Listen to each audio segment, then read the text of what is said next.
So if you have a hard time at the end of the night shutting your mind down and shutting your brain off and getting to sleep, it could be related to stressors that you're dealing with. That is very true.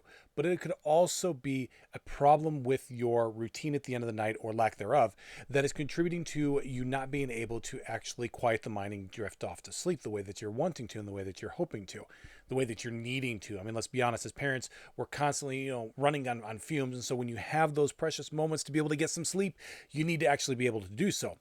But so many parents run into this situation here where they're not able to shut their mind off when they lay their head down on the pillow. And so that's a little bit of what I want to talk about today, of how you can kind of set up the night to be able to do that. And so the reason why this is so important is just simply because parents a lot of times would just kind of collapse into bed. We've run the whole run we've ran the whole course of the day where we're, maybe we're working, we're taking care of the kids, we're doing all these different things. You got baseball practice, soccer practice, whatever you have going on. And then you get to the end of the day and you're just completely wiped.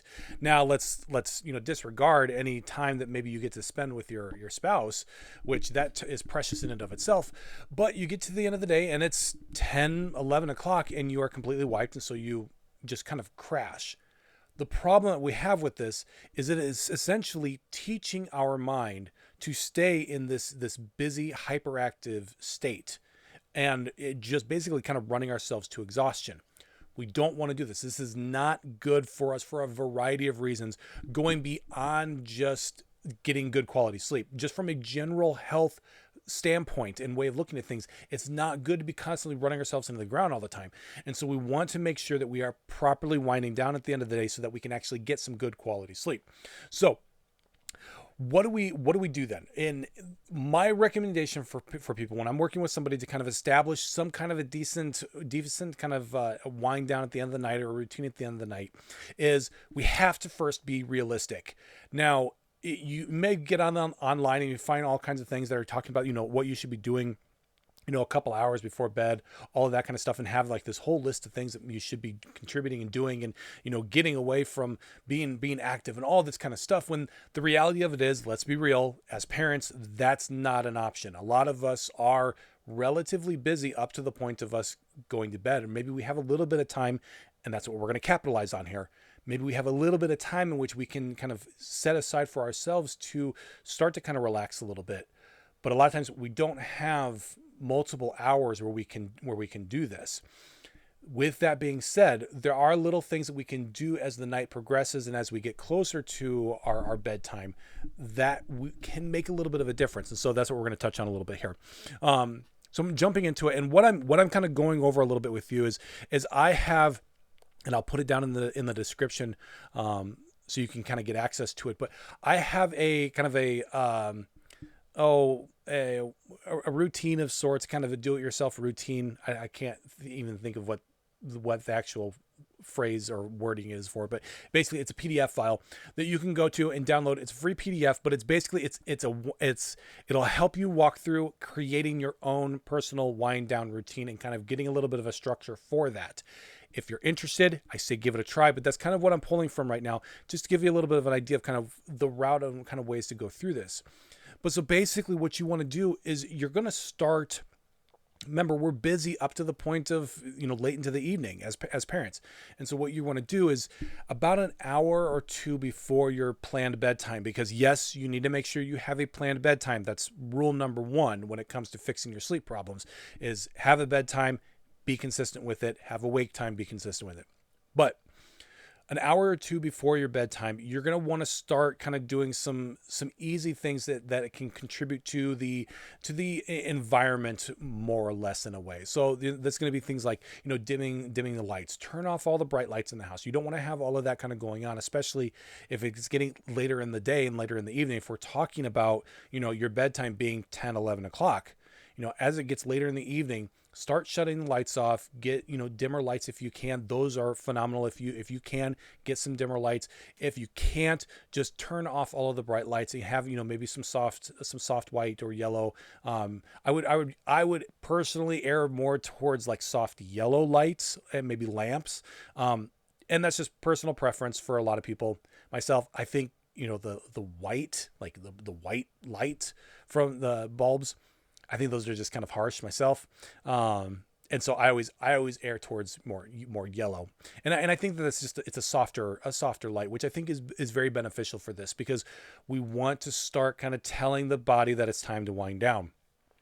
And so in this time frame, when we're looking about an hour to 2 hours before bed, you're going to do things like that. We're going to start, you're going to turn down the lights. We want to, maybe this is a time where you could go for, maybe a light walk or do a little bit of stretching or something like that. For some people, it's completely turning off screens. For others, it's starting to limit it. And at the very least, if you're not going to do anything screen related, I encourage you, number one, to not get on social media, not do any of the, no Facebook, Instagram, TikTok, stay away from YouTube, especially YouTube Shorts, all of those kind of things that are going to essentially kind of wrap you in and pull you in. My suggestion there, if you feel like you do need to watch some TV or something, or if that's just how you enjoy to wind down, find a TV show or something that is a favorite, something that maybe you've seen time and time again. This is what we do is we have a series of shows that we've seen so many times that are just kind of comfort shows that you can put on at the end of the night. You don't really need to pay attention. It's something to kind of start winding down the night, if that works for you. If you do something like this and the screens continue to be an issue, you need to nix it. You need to eliminate it, because that's going to ultimately be a problem for you. Again, we're looking for, an hour to 2 hours before your bedtime, before it's time to go to bed.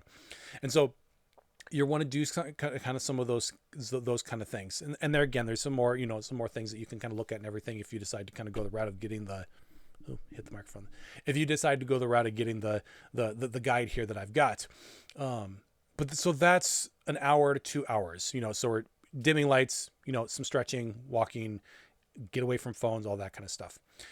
Next, we're looking at, now we're getting a little bit closer. Now we're 30 minutes to 60 minutes, depending on time frame and everything, 30 to 60 minutes before your bedtime.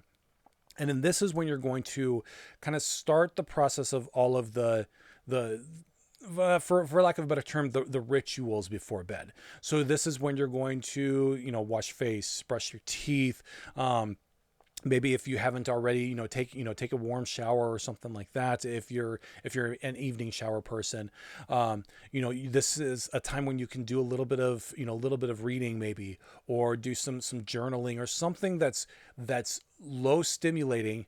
That there again, it's another signal, something that you can tell your brain and your body that it's time to continue winding down. So we've already started the process because we've dimmed the lights, we've maybe done some stretching, all of that.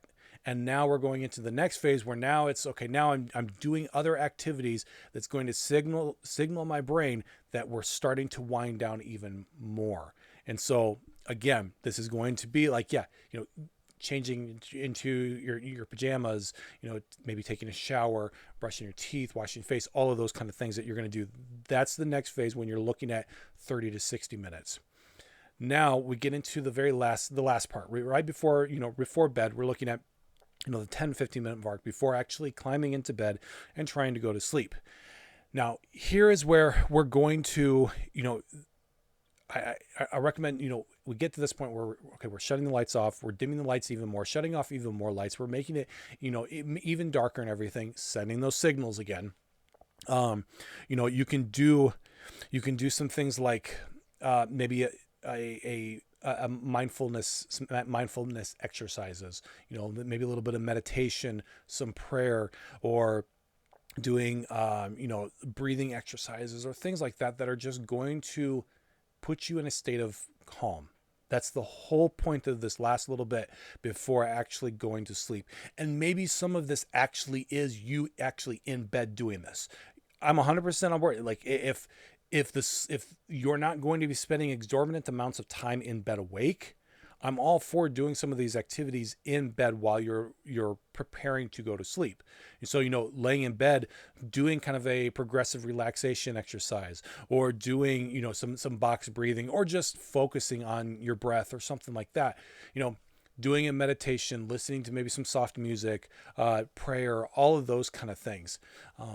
those are going to be the things that are going to be really good right before you go to sleep, because it's further putting your mind in a quieter space. That's what we're looking for in those last few minutes before we go to sleep, is we want to quiet the mind down even more. And so basically what you want to do is you want to plan out your evening. We're going to be busy up to a point, and then you need to look and see realistically, where can I start the process of winding down for the night, so that when it comes time for me to shut the lights off, close my eyes and go to sleep, I'm not all amped up and I can actually drift off to sleep the way that we're supposed to. Because we're not supposed to be laying in bed for 30, 40 minutes to an hour trying to go to sleep. If that's the case, we run into other problems. And I'll talk more about that, some other, in the future, when I talk about, kind of insomnia and some things that we can do with that and everything. But if you are routinely struggling to get to sleep after 20 minutes laying in bed, maybe part of the problem is that you don't have a proper routine at the end of the night to be able to wind down, calm the mind, calm the body, and prepare for sleep. So with that being said, give these things a try. Like I said, find ways to make it fit into your schedule. You don't have to be rigid. You don't have to be so concise with a time frame. And that's where one of the things that I've found over the years when looking at stuff unrelated to sleep, when you look online and everything, is that some of it's just not feasible and it's not doable for parents. And so you have to find a way to make the sleep routine and make sleep work for you and for your schedule as a parent. Because the reality of it is okay, maybe you just can't get 8 hours of sleep a night. Maybe it's just not feasible for one reason or another. Is it ideal? Absolutely. That's ideal. Yes, we want to be getting that much sleep, but we all know as parents that that's not always realistic. Sometimes what we can pray for is to get 6 hours of sleep. All of us parents, we've all been there. We've all been there where it's like, we look at the time and be like, okay, I need to go to sleep now. And you know what? If I go to sleep now, I would get 6 hours of sleep, and that would be wonderful. I would absolutely love to have 6 hours of sleep. I think we've all been there. And we have to make sure, again, that we're working within the confines of what we have, because the perfect is not going to be there. We're never going to get to perfect. What we want to do is we want to get to what we can do reasonably and just work on making improvements. That's the key thing. That's the important thing, is we look and see kind of where we're at right now. And we just look and see, okay, what can I do to start getting a little bit more progress, start making a little bit progress in terms of what my sleep is looking like, and get a little bit better each and every day. So with that being said, I'm going to go ahead and let you guys go. If you made it this far in the video, thank you very much. If you have any questions or anything, please comment below. Let me know and I'll get back to you as soon as I possibly can. If you are interested in the guide that I have, it's a wind down naturally guide, something you don't need to rely on medications or supplements or anything like that. Check it out. I'll have the description I'll have the link in the description for you guys. Otherwise, I will leave it there. Thank you all again, and I'll talk to you.